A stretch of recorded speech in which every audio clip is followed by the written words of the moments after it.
gustong bumagsak ang ekonomiya ng ating bansa o ng Pilipinas kasi hindi natin gawain ang magpabagsak ng Pilipinas o ng ekonomiya ng bansa.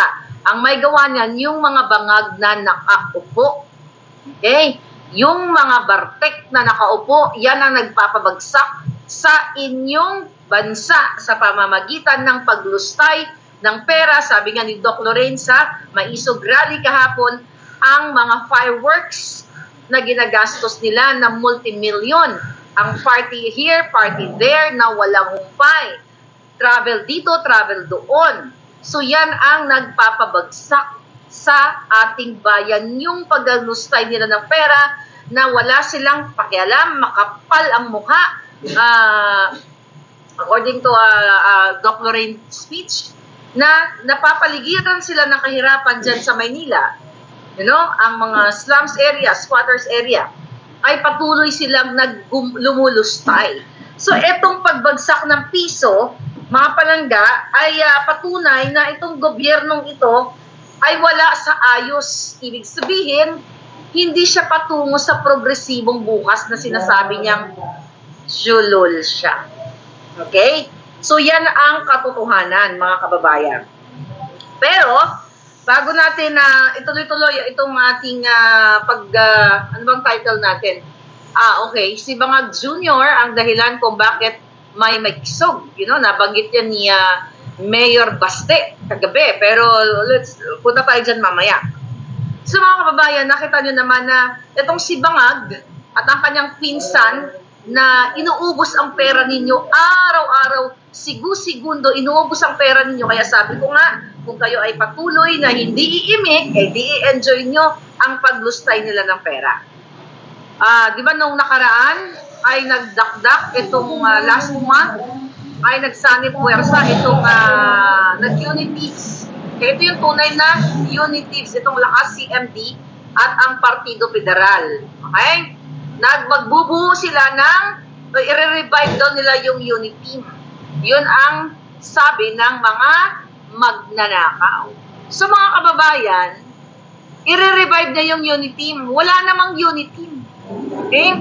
I-revive niya, mag-unity sila, mag-unite sila sa patuloy na pagnanakaw. Yan ang katotohanan, mga palangga. So, sabi ni Kuting, alright, sabi ni Kuting dito, alright, sabi niya, kagaya ng ating ginagawa sa nakaraang halalan, bubuuin ulit natin at ipoformalize ulit natin na unity para naman kapag humarap tayo sa kinabukasan, ay nalalaman natin na tayo ay sabay-sabay na nagtutulungan, sabay-sabay na magkabalikat sa ating layunin na pagandahin ang Pilipinas. Jutang Ginemis talaga ito, napakasinungaling talaga itong Bangag na to. Pagandahin ang buhay ng bawat Pilipino. So, ibig sabihin mga kababayan, talagang binudol kayo, tayong lahat ng bonggang-bongga dahil sa kanyang kasinungalingan na inconsistent. Ito po ay nagpapatunay na pinangakuan kayo sa pagbangon sa unit team, yung pala, unit team ng kanilang pamilya, ng kanyang mga cronies, ng kanilang mga kabit, kanilang mga anak, lahat na silang mga inayupak nila. Unit team ng mga sindikato, unit team ng mga smuggler, katulad ni Michael Mann, ni Martin Araneta, mga pamilya nila, yan ang unit team na ipinatupad sa inyo o na ginawa niya. So ngayon, magbubuo naman siya ng unit team. So, ibig sabihin, talagang ito'y ginago kayo. Niloko kayo dahil, mga kababayan, walang consistency at contradictory lahat ang mga sinasabi niya para siya sa progresibong bukas. Alam niyo, makikita niyo naman yung sinungaling eh. Ano ba yung mga karakteristik ng pagsisinungaling? Iba-iba sinasabi. Pag tinatanong mo kung siya ay nagpupulburon, tatawa-tawa. Diba? Diba? Remember that? Yung unang maisog na sinabi ni Pangulong Duterte na siya ba ay nagpupulburon dahil nabanggit ni Pangulong Duterte, ang sagot niya ay nag-fentanyl ka rin eh. O siya ganon, diba? So, iniiwasan niya, ina-avoid niya yung mga importanteng bagay na kailangan ninyong malaman. And number 3, okay, sa pinapakita ni Kuting sa inyo, ay yung pagiging defensive. Okay? Imbis na solusyonan nila ang mga problema, magdedepensa sila ng lalong baluktot na mga depensa. Diba? Kapag kinall out natin sila, ang depensa nila ay troll, bots, okay, digital firm, magbabayad sila ng multi-million, baka billions pa to counter us sa ating mga hinaing. Imbis na solusyonan niya yung problema, mga kababayan, ang gagawin nila, magbabayad sila ng trolls para magpahasik ng kasinungalingan, idepensa ang kanilang kababuyan, katulad na lamang ng pag-aagaw ni Lisa Tanas ng alak, na sinasabi niya na meron siyang 10-minute conversation with Escudero, which is wala naman, na huling-huli sa camera, na hindi bumubuka ang kanyang tiyunganga. Yung memorandum nila na para kabisaduhin ninyo itong jutang genemis na him-him ng mga bangag. O, di ba? Hindi nila isinasabuhay, hindi pamilya na, ni isa ng pamilya na walang man lang nagkabisan yan at ini-impose sa inyo. Tapos si Lisa Tanas, Lisa As, sway-sway. Nakakala mo, parang kinakalay kayong kanyang kipay during that araw ng kalayaan ng mga taksi. Diba? Doon pa lang makikita mo sa body language nito na mga wala talagang nasa tamang kaisipan, kundi ang kanilang kaisipan kung paano kamkamin ang inyong pera, ang kaban ng bayan. At wala silang pakialam kahit kinu-call out na natin sila, libo-libo o milyong-milyong maisog na ang sumisigaw ng kailangan maging accountable si Marcos Jr. sa pinaggagawa niya sa inyo, lalo na sa agricultural smuggling na binanggit yan din ni Attorney Trixie Angeles. Okay? Dun sa kanyang speech, nakawawa ang mga mamimili at mga farmers dahil ang kumikita ay yung mga middleman or ang traders o yung mga importers. Kung nakinig kayo, binanggit na yan doon na bibilhin ng mura sa farmers, ibibenta ng, let's say, bibilhin ng 10 piso sa farmers, tapos ibibenta sa atin, sa mamimili ng 1,000. Pero pala, ang bili lang ng traders, which is kasabwat ng gobyerno ay, so let's say, sabihin na natin, 10 nila binili. Tama. 10 piso binili, 1,000 binenta. Ang layo, di ba? So, ang 990 sa kanila, paghahatiin ng bangag na gobyerno at ang mga kasabwat nila. So, talo ang mamamayang Pilipino. Ang kumikita, yung may connect sa gobyerno, yung mga kasabwat nila. Kaya, interesting yung mga speech doon kagabi. So, dito natin makikita, mga kababayan, na itong talagang kuting na ito ay walang pakialam sa inyo. Walang pakialam at wala siyang ungrateful kay Inday Sara. Ungrateful sa mga Duterte na pinalibing ang kanyang ama, na sa kabila ng ayaw, mga dilawan na gustong ipahukay ang kanyang ama, katulad ni Kiko Matching, di ba? Gustong ipahukay ang kanyang ama at pinagtanggol natin yon, pero ngayon magkakampi na ang mga Hudas. At baka magsanib puwersa pa sila sa 2025 election at yan ang pakatandaan ninyo. Kung sinyot ninyo sa Inodoro ang mga Hudas nung nakaraan, kaya nyo rin silang i-shoot sa 2025.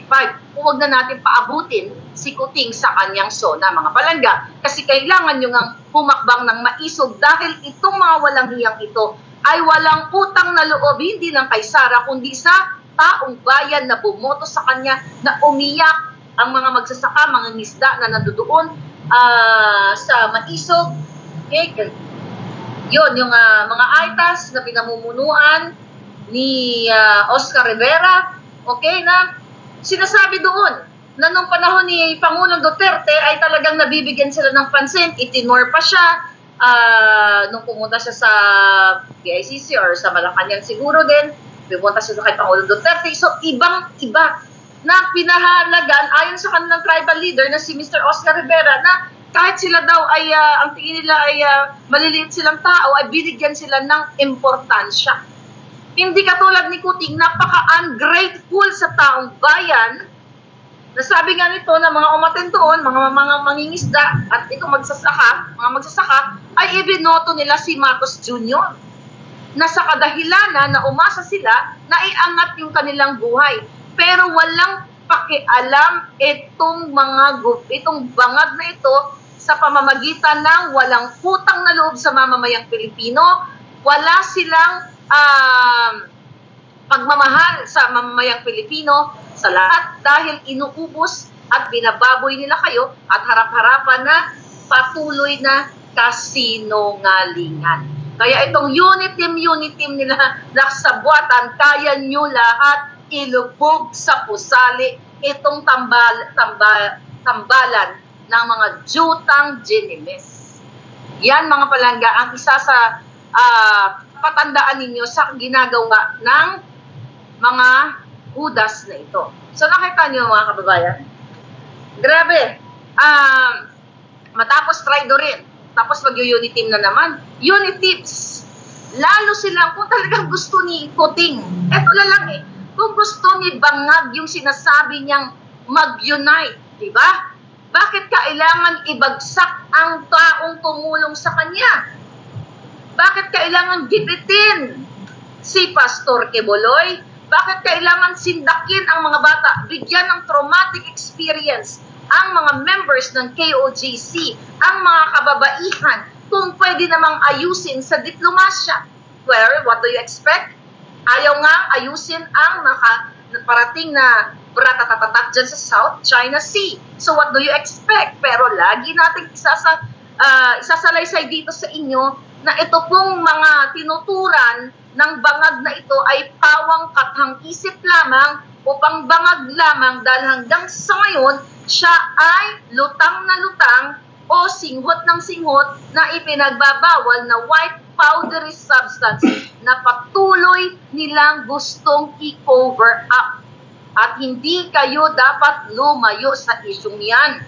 Dahil wala na pong pinakamalupit na isyu na ginagawa ang gobyernong ito, kundi ang pagsinghot, ang pagmanufacture, ang pagtubita sa pulburon, ang pakikipagsabwatan sa mga pulburon lord. Diba? Look at the 1.8 tons dyan sa Alitagtag, naging 1.4. And daw, ano nangyari? Wala, protektado pa yung driver na nahuli. Look at Michael Ma, na nabanggit din ni Attorney Vic Rodriguez sa speech niya. Okay? Anong ginawa dyan?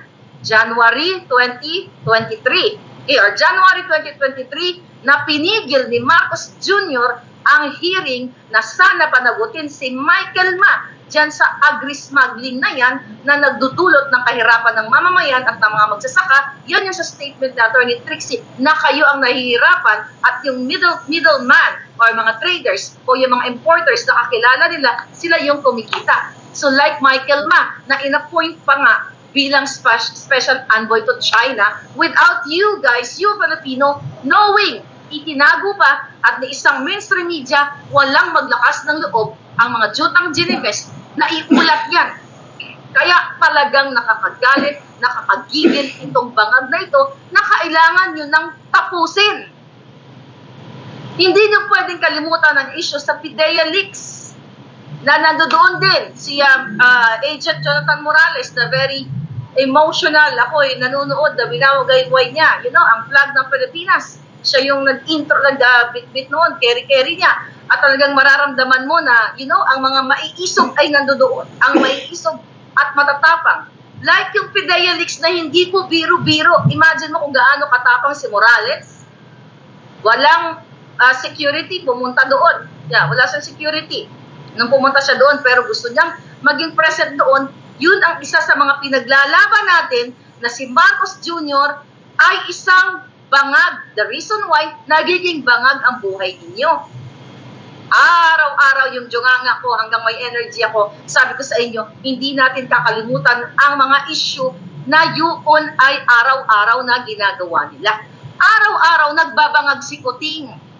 Kaya ganyan po ang result ng inyong buhay. Hawak nila ang pera ninyo. Feeling entitled sila. Akala nila pagmamay-ari nila ang Pilipinas. Diba? So yun, nabanggit din ni Attorney Vic yun sa speech niya. Okay, ang paggigipit again, dito sa mga kabataan, sa mga church members, na iisa lang ang taong hinuli nila. Pero 2 batalyon sila na fully, sila, talagang full gear sila na akala mo may babangbangin sila o may gugurgurin sila. Right? Speaking of gurgur, si Binibining Vivian Velez, isa sa mga conveners doon na nagsalita, ang statement niya is about gurgur, na pinagugurgur ang mga Facebook account, Facebook page sa mga taong kritiko. Yun po ang mga mahalagang isyong inano nila, pinag-usapan nila doon. Grabe. Talagang kailangan nyo lang pakinggan, isa puso, isa buhay, at magmatsyag kayo kung ito bang pinagsasabi nila ay may katuturan. Yung binanggit muli ni Doc Lorraine, ang paggigipit sa kanila, yung pag-contempt sa kanila ni Ka Eric, na nagtanong lamang sila na 1.8 ang budget, ang travel expenses ni Tambaloslos. Anong ginawa sa kanila? Yun ang ginawang basihan para i-contempt sila and later on i-cancela ang kanilang prangkisa dahil sa kagustuhan ni Liza Tanas. Mga kababayan, overwhelming po ang ginagawa sa inyong kasinungalingan, pagnanakaw, smuggling, pulburon, lahat-lahat na. Kung kayo ay bulag pa, ulit-ulitin natin, kung kayo ay bulag pa na mismong itong babaeng, Satanas, ahas lahat na sinisinungaling niya, paulit-ulit, na siya daw ay, noong nang-agaw siya ng alak, actually, nang-agaw siya ng alak at pilit niyang tinutornilyuhan ang inyong mga utak. Mga kababayan, napaniwalaan siya na nagkaroon daw sila ng conversation, isa po dapat hudyat yan sa inyo. Mga palangga na kailangan yung gumising. Ito, ulitin-ulingan natin. Ayan. Ayan. Ayan, si Escudero. May conversation ba? Bumuka bang bunganga ng Jutang Ginemes? Yang Bartek? Wala. Bakit to pinapakita yan sa inyo? Diyan po, malinaw pa sa sikat ng araw. Sabi ko nga, whether you are, ano man ang kulay mo, makikita mo na niloloko ka na ng gobyernong ito. At nag-release pa sila ng statement through Cesar Chavez, yung kanyang aso dyan sa Presidential Communications. Ito po'y pagpapatunay na yung kulay purple, pinipilit nilang paniwala sa inyo na ang kulay purple, nakikita ng mata ninyo, ay kulay pula. Sinasaksak nila sa isipan ninyo ang kasinungalingan. Sabi ko nga, kahit kindergarten mga kababayan, nakikita ang kasinungalingan ng mga ito. So, ngayon, nasa inyong mga kamay dahil ay sa inyong mga kamay, mga isipan kung paano ninyo tapusin itong mga walang niyang ito dahil sobra-sobra na ang ginagawa nila sa inyo. Kaya nga sabi ni Mayor Basti doon, actually napakaganda ng mga tinuran niya doon, talaga naman na hindi daw, ang dahilan daw kung bakit nandoon kayo o bakit may maisog ay kagagawan lamang ng isang tao. Sino? Si Bangag. Kasi ayon kay Baste, siya ay responsable ng mga lahat ng pangyayari na kahirapan, krimen, pagtaas ng kuryente, tubig at kung ano-ano pa, bilihin, lahat ng pagpapahirap sa inyo. Kaya kayo nandoon sa maisog at kaya tayo nagigising ng maaga. Ako'y napuyat din, nakatulugan ko nga. Dahil inaabangan natin yung mga hinaing ng ating mga kababayan tulad ng mga aitas, magsasaka, farmer, diba? So inaabangan natin yung mga hinaing ng common tao na naka-experience siya ng pang-araw-araw na krimen, kahirapan, at pang-aapi. Kaya ang sabi ni Mayor Basti doon, the reason why nagsama-sama tayong lahat all over the world na manood nitong hakbang ng maisog na ito para mag-express ng sentimiento dahil kay Marcos Bangag Jr. Dahil kung hindi daw, kung maayos daw yung pamumuno niya o pagpapatakbo ng gobyerno, ay wala namang magiging maisog. It's true. Kung maayos ang kanyang, kung nag-e-enjoy ba kayo sa inyong buhay, nagkakaroon kayo ng mga oportunidad, nabibigyan kayo ng mga healthcare services, na hindi kayo pumipila sa mga hospital, nagdadamata inyong mga pamilya, di panggamot, wala kayo, sinisika-sika kayo ng mga tiwaling doktor, di ba? Walang maghahakbang ng maisog kasi ibig sabihin, tama yung ginagawa niyang para sa taong bayan. Ibig sabihin, maayos yung presidente. And, well, actually, natake lahat ni Basian is, is very smart, actually, mga kababayan. Na nakikita mo yung pagiging, actually, siya yung tingin ko nakakuha ng, ng tatatay niya, no? Kasi, syempre, alam mo naman, yung nakuha niya yung style, the way na magsalita si Pangulong Duterte, may mga pabitin-bitin. So, doon ko nakikita yung sincerity ng tao, na, sabi ko nga, during that time, nung budol na budol pa ako, hindi ko masyado minimension yung mga anak ni Pangulong Duterte kasi yun, nasa Davao sila, local, bahala kayo dyan. Nag-focus tayo sa national. But now na humahakbang siya bilang maisog dahil sa panggigipit sa mga Davaoenyo at sa buong mamamayang Pilipino, nakita natin yung style niya, way of expressing himself ay mala Duterte, senior. Diba? Maladigong.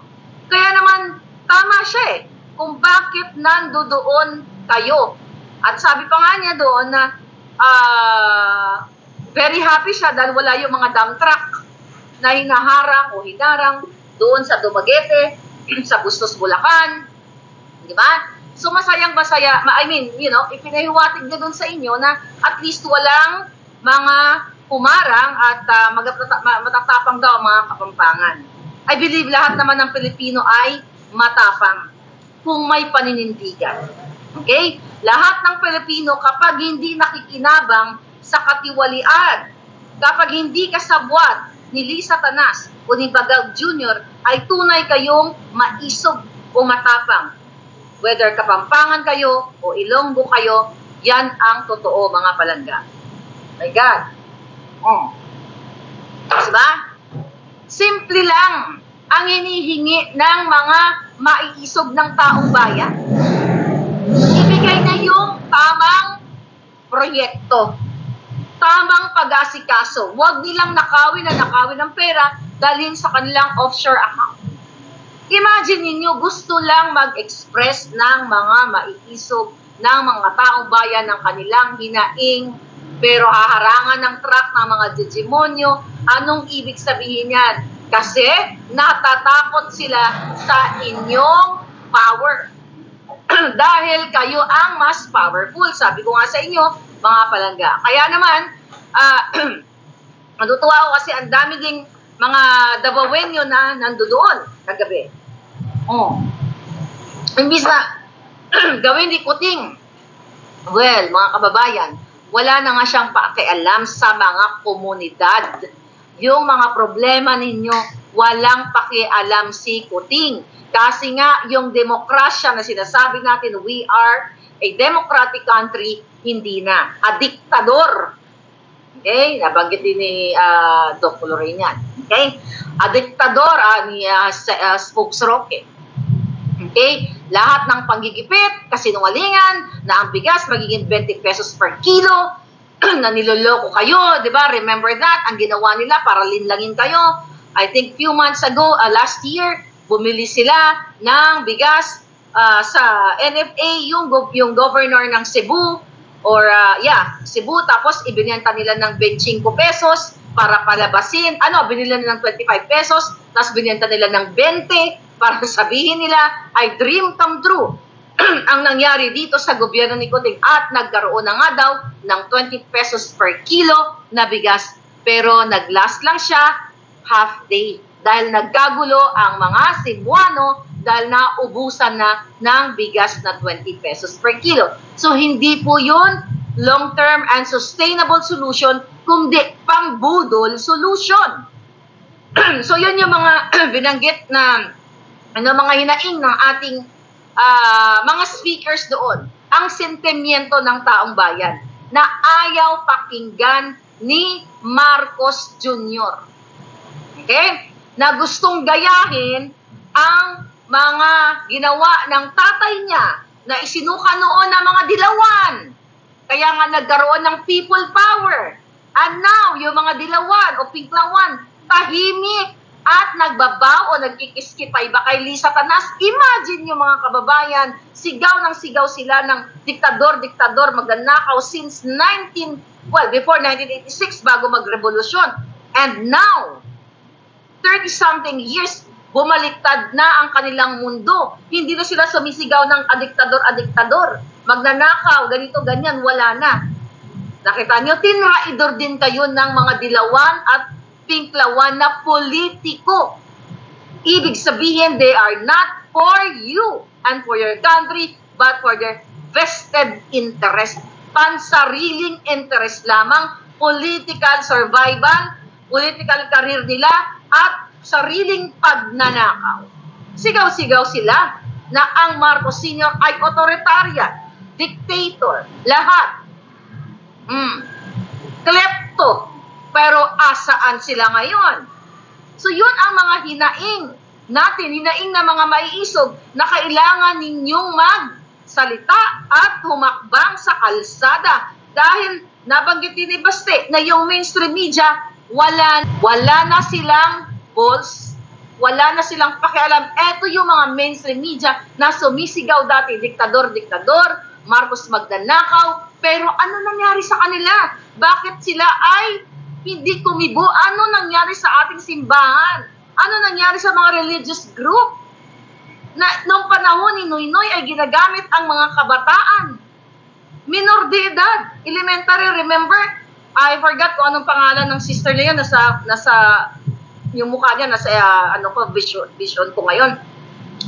Na-visualize ko. Ginamit ang mga bata, pinabitbit nitong mga karatula, mga banner, kung ano-ano, para sabihin, diktador, at Marcos Duterte, Now, nasaan sila? So sila po ay mga taksil na mga madre at pare na akala mo ay para sa Diyos at sa tao, pero nasaan na kayo? Sigaw kayo ng sigaw na ayaw nyo sa Marcos at Duterte na rin. But this is not about Marcos Duterte. This is for your future. Kaya wala na pong saysay ang mamuhay sa Pilipinas kung kayo ay pamumunuan ng bangag. Kung kayo ay may planong umuwi ng Pilipinas, i-hold nyo muna yan.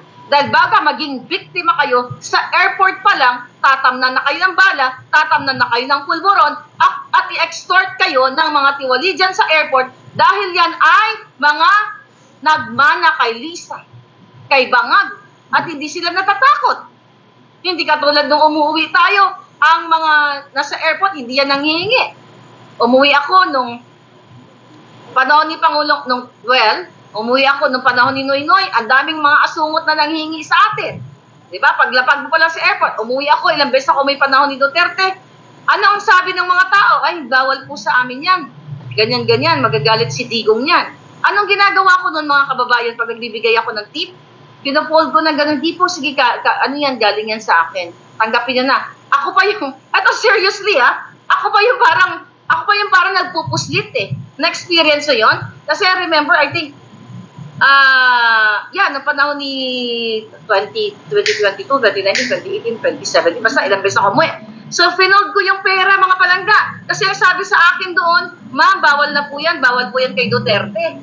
Totoo yun. So, ang ginawa ko, itong $20, tinupi ko ng ganyan. Kasi ako pa yung nagpuslit. So, hindi kuya para sa'yo. Ginanon ko, hindi kuya para sa'yo yan. Galing yan sa akin. Ganyan-ganyan. So, imbis na yun siya magtago, siya yung nagsasabi, hindi, bawal po sa amin. Diba?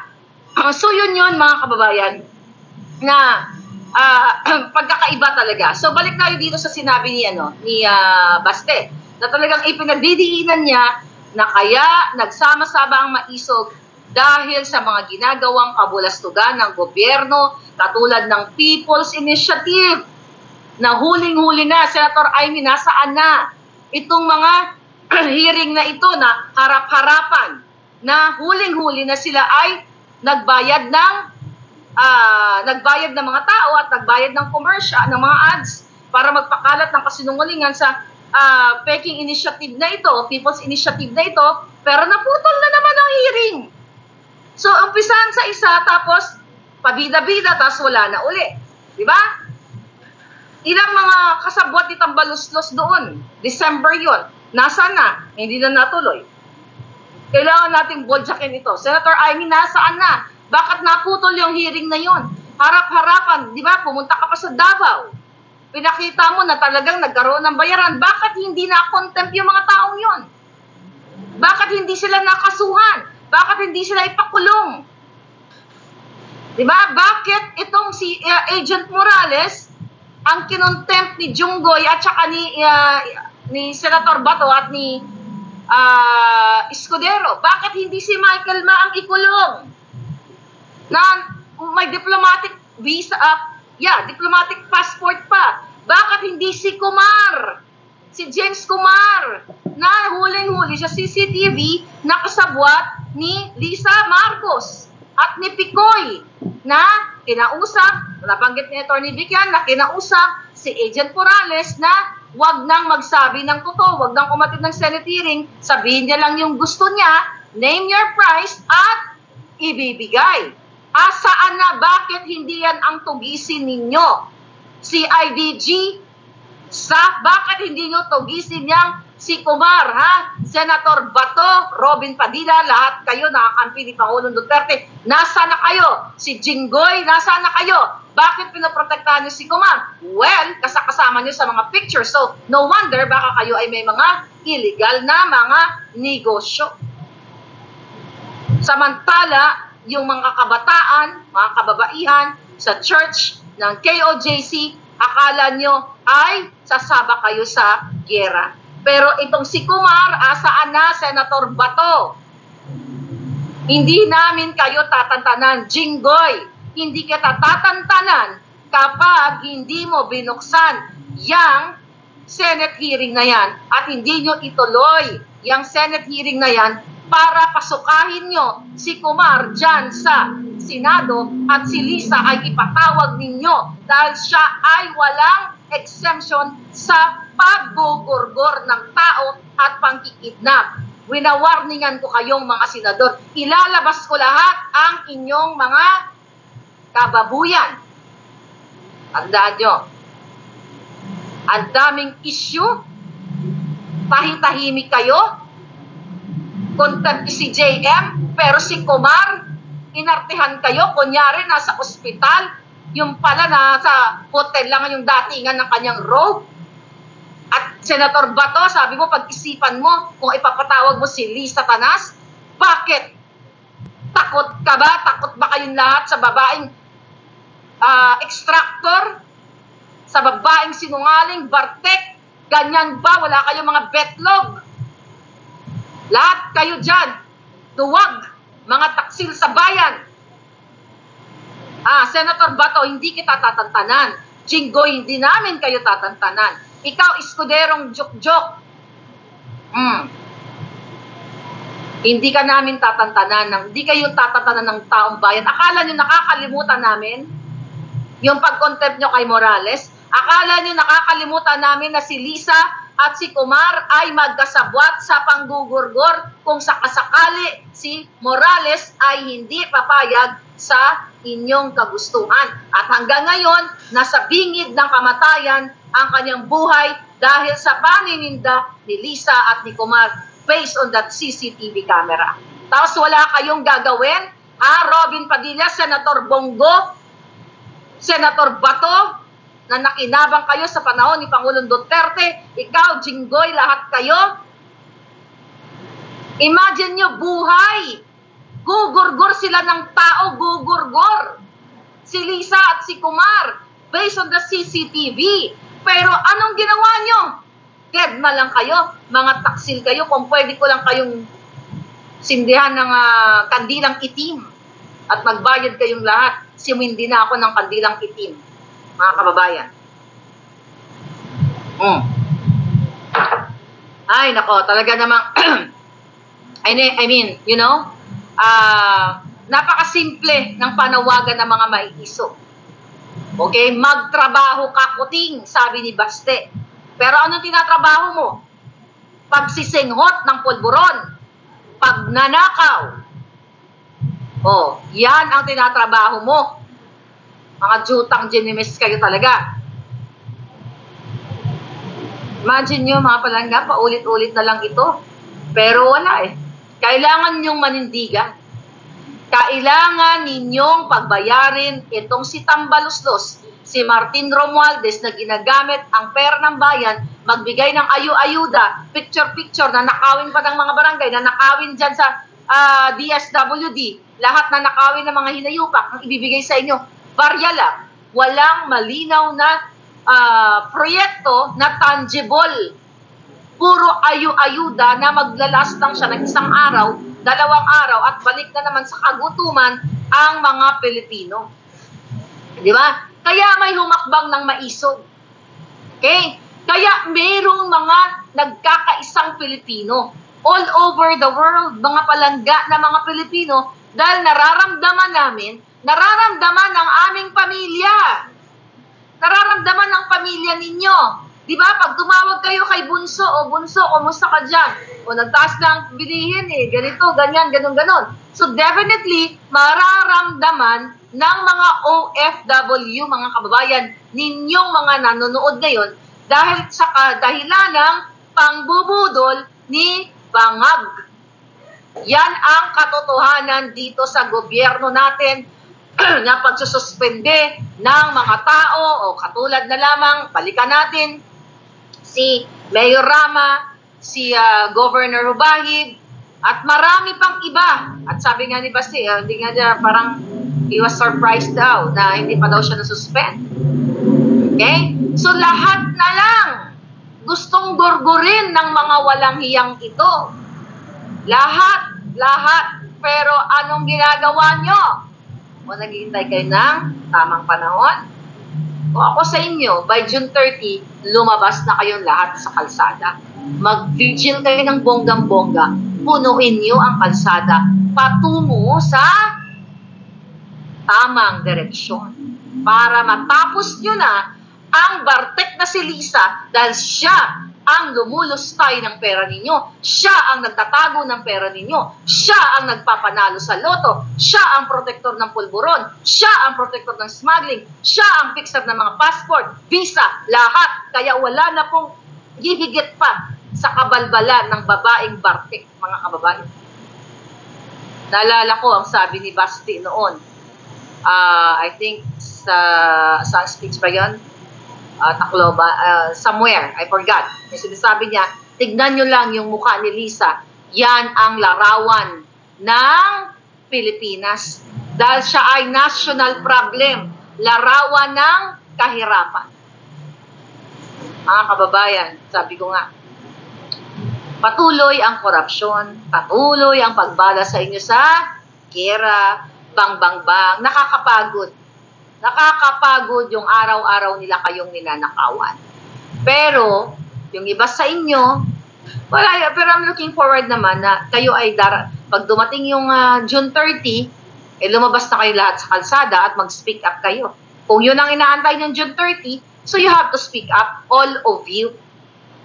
Diba? Kung talaga kayo ay sincero sa inyong bayan, sincero na gusto nyo mabago ang inyong buhay, kailangan wakasan nyo ang gobyernong wala man lang ni bahid ng isang karakter ng leader, kundi bahid ng pulburon. Yan ang inyong kakatandaan. EDSA na tayo, sabi ni Rami. Ano pa nga bang inaantay ninyo? Pumunta na kayo. Lumabas na kayo. Kailangan yung lumabas. Lumabas na ang mga magsasaka, mga aitas, mga tricycle driver, jeepney driver, lahat. Ang dami natin pinapost na, nakikita nyo hinaing ng bayan, sila nagpapasarap lang. Enjoy lang sila sa buhay. Pero kayo, hindi man lang magkaroon ng ginhawa. Well, mga palangga, sobra na ang gobyernong ito. Yun na nga eh. Sobra na ang government ngayon, kawawa na ang ating mga kababayan. Yes, kayo na mga nasa ibang bansa. Anong sinasabi sa inyo ng mga anak ninyo? Tumaas ang renta sa apartment ninyo, tumaas ang inyong mga bills, okay? Tumaas ang tubig, kuryente, lahat tumaas. Pero anong ginagawa ni Bangag? patuloy na ginagago kayo. O, sabi ni Palangga, isugal na buhay natin sa EDSA bago pa tayo lamunin ng China. Ayun na nga, total. Sinasabi ko nga sa inyo, mag-excursion kayo. Hindi nyo ba nakikita? Mag-excursion kayo. So, kung ako sa inyo, todo nyo na ang inyong pakikipaglaban. Kailangan nyong mag-speak up. O, sabi ni Mac, yung tuition fee tumaas. Okay? 65 na raw ang kilo ng bigas. Magkano ang Nicolasa? 65 na raw. Magkano ang sweldo ngayon ng isang ordinaryong worker? Ha? Magkano? Lahat gusto na mag-EDSA. Magkano po ba ang sweldo ngayon? Mga kababayan, tayong sulat nga. Magkukompute tayo. Okay, pambansang problema si Lisa Aranta Marcos, sabi ni Avita Mosqueda Abit. Sa Dumaguete. Sabi ni Ma'am Shi, Dumaguete yung sinabi ni Mayor Baste. Dumaguete daw. Yung mukha ni Lisa, tignan mo, yan ang national problem o problema ng ating bayan. Lahat ayaw natin, Miss Charles Nongrea, ayaw nating maging Ukraine. Sabi ni Fatima Ali. Talaga, self-explanatory. Sabi nga ni Attorney Vic, walang mangyayari sa gera. Kahit na hindi sinabi ni Attorney Vic, kahit kayo. May mananalo ba dyan sa bratatatat na yan? Nakita nyo na, di ba? Sa Palestine, sa Israel, sa Ukraine, sa Russia, paramihan ng nagurgur. O gusto nyo? Sabi ko nga, nasa inyo. Nasa mga kamay ninyo kung hindi kayo kikilos. Hindi ba kayo nakakaunawa sa ipinapakita ng bangag na presidente, ng kanyang asawa, ng kanyang mga kronis, ng kanyang pinsan na si Tambaloslos? Yung mga pera, kung gusto nilang kuhain, kinukuha nila, pera nyo yun. Hindi dapat nila ginagasto ang pera ninyo o dinadala sa ibang bansa. Yung pagpapanalo na lang sa loto, inawawalan na ako ng boses every day. O not really every day, every other day, every week, twice a week. Ang pagpapanalo sa loto, walang solusyon si Marcos Jr. Inamin na mismo ng kanyang appointee na kawatan na mga peking, mga pictures o inedit nila yung pictures. Pero hanggang viral lang kayo. Tatawa lang kayo, ha, LOL. Sama-sama tayong maging milyonaryo, pero wala kayong gagawin. Ba't binibigyan ko kayo ng tamang panahon? June 30. Get out from your house. Bumili kayo ng isang flag na maliit. Bago kayo pumunta sa kalsada, make sure na meron kayong watawat ng Pilipinas para pag lahat kayo lumabas, ang gandang tignan yan, international, na bumabaha ng flag ng Pilipinas sa EDSA man o sa Maharlika Village man o kung saan mang lugar kayo o pupunta man kayo sa Maynila. Magandang tignan na isinasabuhay nyo ang pagiging Pilipino at ang mamatay ng dahil sa'yo, hawak-hawak na yung flag. Yan, bago kayo lumabas. Umpisahan nyo na. Mayroon pa, marami pa naman marami pang panahon. Sa lahat ng mga maisog, you'll be part of it. Magpalakas kayo ng katawan. Parang sasabak kayo sa South China Sea. Pero yun nga lang, sa kalsada kayo sasabak. Kasi mainit doon. So kailangan, yung mga may sakit, huwag na po kayo pumunta. Hindi ko kayo encourage na pumunta. May sakit sa puso, magstay na lang kayo sa bahay. Pero yung alam nyo you can do it, healthy, mga bruskong-brusko, get out from your house. Puntahan nyo yung mga AFP at PNP. Kausapin nyo sila na sumama sa inyo para mag-speak up day. Magkantahan kayo. O, kantahin nyo yung bagong kanta. Na hindi nga mamemorya ng mga jutang ginemes. I'm serious. Pag kayo ay bumaha sa mga kalsada, bit-bit nyo ang bandila ng Pilipinas at sinasabuhay nyo sa puso nyo na ang mamatay ng dahil sa iyo at ipinaglalaban nyo ang karapatan, tapos yang bangag na yan. Mga palangga, tapos siya. Dahil mananaig ang boses ng bayan. Pero kung kayo ay nag-i-enjoy sa krimen, na paglabas sa bahay ninyo, natutuwa kayo sa view na nagpapalitan ng mga pulburon, bigayan ng pulburon, na can afford na yung mga anak ninyo, kumbaga dati, kumbaga bagsak ang presyo niya. Kung gusto niyo yung ganyang way of living, then huwag kayo sumali. Enjoy nyo lang, sabi ko nga sa inyo. Ang buhay naman, choice yan eh. Kung gusto nyo magpakalunod, magpakapulburon, di enjoy nyo lang. Yung mga gustong wakasan na ang bangag, bring your flag. kababayan, at kayo ay speak up. We'll see kung ano magandang suot. Anong gusto nyong kulay na suot? Pag-usapan natin yan sa vlog. Anong damit ang kulay? Para naka-ready na kayo. Naka-ready yung vlog nyo, naka-hanger na sa pintuan. Paglabas, susuot nyo na lang. Sige, mag-ano tayo? Anong kulay na damit ang gusto nyong isuot? Para lahat kayo uniformado. Puti? Of course, wag pula, wag dilaw. Pwedeng white, pwedeng green, pwedeng purple. Puti, I think is the best, no?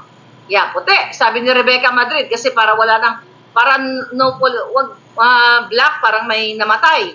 Parang puti is good, no? I don't know. Sige, iba green. O basta mag-ano tayo, maglagay tayo dyan, nag-survey tayo kung ano, para kung sinong manalo, yun ang parang magbubutuhan tayo.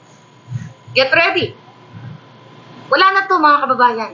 Hanggat nandiyan dyan yung mga hinayupak na yan. Ano sabi ni Pangulong Duterte? Doon sa speech niya, kagabi. O, ano sabi ni Pangulong Duterte? Andito yung speech niya. Sabi ni Palangga. O, sabi ni Pangulong Duterte kagabi, pinapaabot daw niya, yun, hindi na siya nakarating, kasi nga, ano siya, siyempre si Pangulong Duterte may edad na eh. Alright, ang sabi niya, hindi tayo galit kay Marcos, no? Pangulong Duterte, ako galit na galit. Gustong manakit. Alright, hindi tayo galit sa gobyerno. Hindi ba nakakagalit? But I think this is really PRRD. Hindi ka ba magagalit? Yung mga anak natin, yung mga anak nyo pala dyan, ay bangag na rin katulad ni Kuting. Alam ko, kayo palangga na nanonood sa akin, maaring 1, 2, 3, 4 sa inyo na naguguol ang inyong mga iskaisipan. Ang inyong mga problema dahil inyong anak ay nalulumong sa masamang bisyo. Isa sa mga nanonood sa akin ngayon na problema sa hospital bill, na hindi makapasok sa ospital o walang pambayad, hindi dinatrato ng maayos sa ospital dahil kayo ay sa public hospital lang. Hindi ito, ano sabi pa ni Pangulong Duterte? Nag-congratulate siya, congratulations sa inyo, yan lang ang habol natin at yan ang hamon natin. Sabi niya, hindi kami yung, sabi ni Pangulong Duterte, hindi kami yung subversive na gusto namin tumbahin ang government, paalisin si Marcos. No. Kailangan siya, Pangulong Duterte, na lumayas. Dahil siya ang tumutumba sa gobyerno, hindi taong bayan, hindi tayo, hindi kami. Siya ang tumutumba sa kinabukasan ng bawat bayan, kaya dapat mag-speak up kayo. June 30, yan, kung meron tayong no remittance day, June 30, i-ready nyo na ang inyong damit. Pag-usapan, magbotohan tayo para mag-settle tayo kung anong kulay ng damit ang gusto ninyo. Atik-atik lang daw. Sabi ni Nene Akag, atik-atik man lang yan ni PRRD. Yeah, I hope so. Sabi niya, walang interesadong patasikin si Marcos. That will be hard, okay, from time to time, so the government would know what the sentiments of the people are. And whether the sentiments are totoo man o hindi, makinig lang kayo, we will be heard. Yan ang importante, ang konstitusyon, the right to be heard. Well, yun na palangga. Hindi, yun na Pangulong Duterte, hindi na makikinig ang tao. Hindi na makikinig si Bangag. Diba? Bangag noon nga, diba? Polvoronic, ayan, no? Polvoronic government. O, ano ba yan? Puting, meow. Ano sabi nito ni comment na ito? Taong bayan lang sana makakatulong doon sa ito. Okay. Okay, ito. Sabi ni Ann, taong bayan lang sana ang makatulong din sa amin dito mga OFW. Pero wala yatang mga takot sila. Hindi sila tulad ng People's Power sa EDSA. Talagang napalaya sila si Marcos Sr. at mga anak.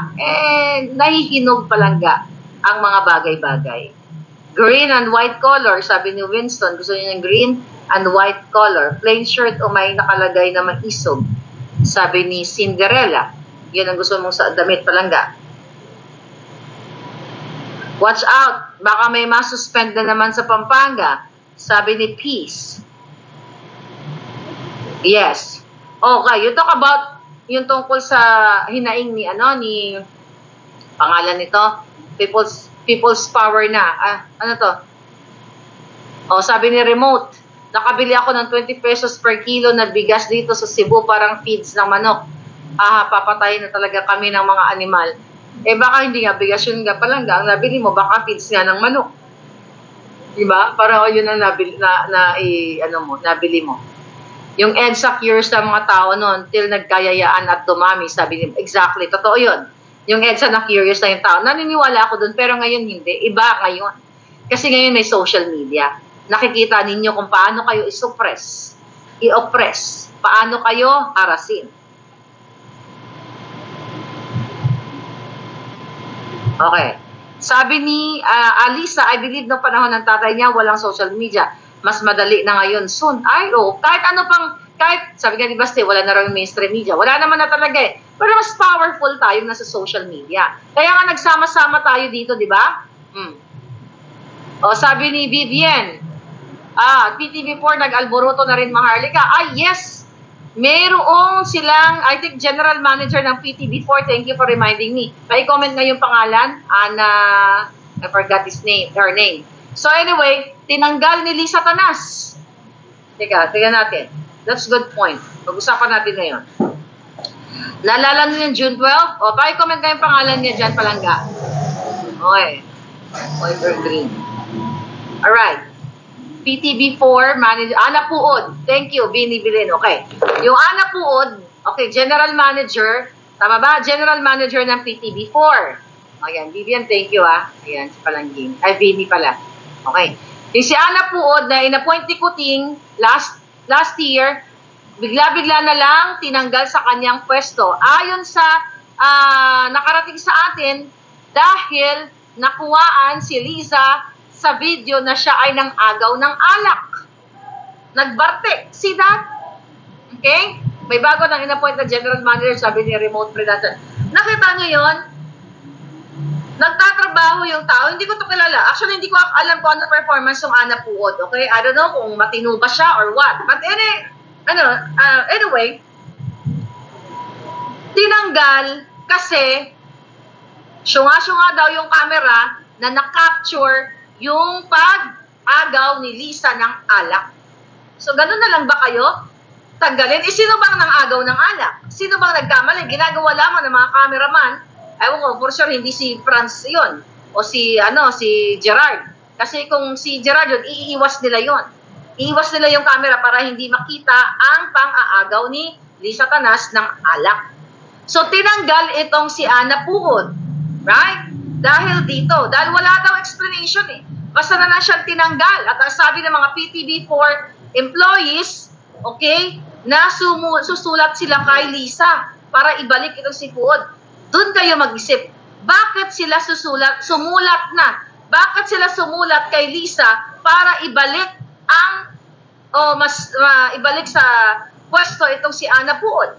Si Lisa ba ang may kapangyarihan? Siya ba ang binigyan ng mandato para mag-appoint at magtanggal?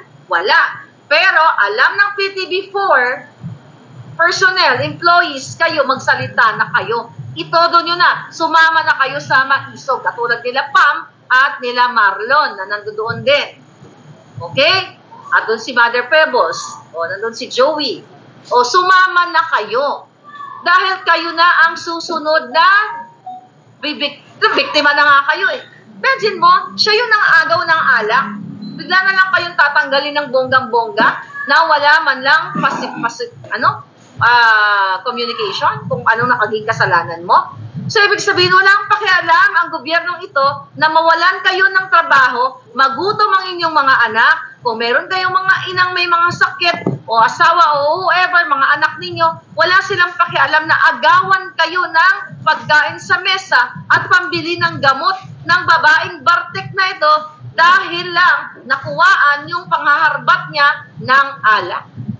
See, again, it's your choice, mga kababayan. Nasa mga kamay ninyo kung sa June 30 ay lalabas kayo sa inyong mga bahay at iwagayway ang bandila ng Pilipinas. Huwag niyong kalimutan, ngayon pa lang, bumili na kayo ng flag na maliit. Huwag yung matulis na mga stika, yung lang, hindi sharp, kasi delikado yun, baka, yung plastic lang, dito kasi sa Amerika, plastic yung sa amin eh. Yung may mabit-bit lang kayo. Sabi ni George Saveron, 800 billion ang program fund di Bangag, ayon kay Attorney Vic. Yes! 800 billion pesos. Saan dinala yan?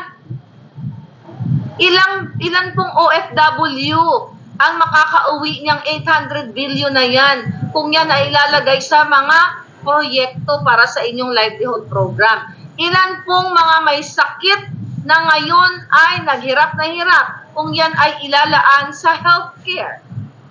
Ilan pong mga magsasaka ang mabibigyan ng tamang patubig, tamang mga traktora, mga bini at kung ano-ano man kung hindi nila ilalagay yan sa kanilang bulsa? 800 billion. Ilang mga elderly natin ang magkakaroon ng mga gamot na libre sana para sa kanila kung yan ay hindi ibubulsa ng gobyernong bangag? Thank you, George, for reminding me. Sulat pa kayo dyan yung hindi ko na-tackle dun sa maisog na yan. Okay? Sabi ni Butter Tommy Jelly, nakakasaya pumunta si Sir JM sa Maisog, Pampanga. Okay. Shot. Puno, Thirst Lady, ha? Oo nga eh. Pinal yan eh. Biniyak ni Puno. Asa na kayong Junakis ni Lisa? Sabi niya kasi sinakal niya yata eh. Sabi ni White, ang gusto mo, George?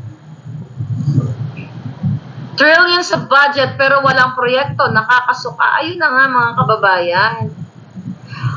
Ako, 2 taon, ano na ngayon? Ano kita ngayon, June? Sa August, 2 taon na po akong inaraw-araw po yung mga bangag na yan. At grateful po ako sa inyo dahil nagising kayo. Yung iba sa inyo, minura-mura ako pero tiniis ko yun. Kasi sabi ko, one day, sa huli magsasama-sama din tayo para sa totoong pagbangon. Hindi na mga bangag, kundi pagbangon ninyo. Imagine ninyo mga palangga. Remember that in 2022? Si Mother Pebbles, 2 kami nagnangabels. Inaway-away nyo pa kami, pero it's okay. Ganun talaga eh. Minsan kailangan mo ng to see is to believe, ika nga. Kailangan mo kasi makita talaga kung ano yung ginagawa. Sinabi ko sa inyo last year, Bartek yan si Lisa. Ngayon, nakita nyo na, ng agaw ng alak. Sinabi ko sa inyo, masamang damo. Nakita nyo, nangidnap, nang-extract ng bata. Narinig nyo yung bunganga niya mismo. Video niya na nakipag-usap sa asawa ni Teddy Boy Locsin para maniobrahin ang mga papeles para maisakatuparan ang pagdukot sa mga minor de edad.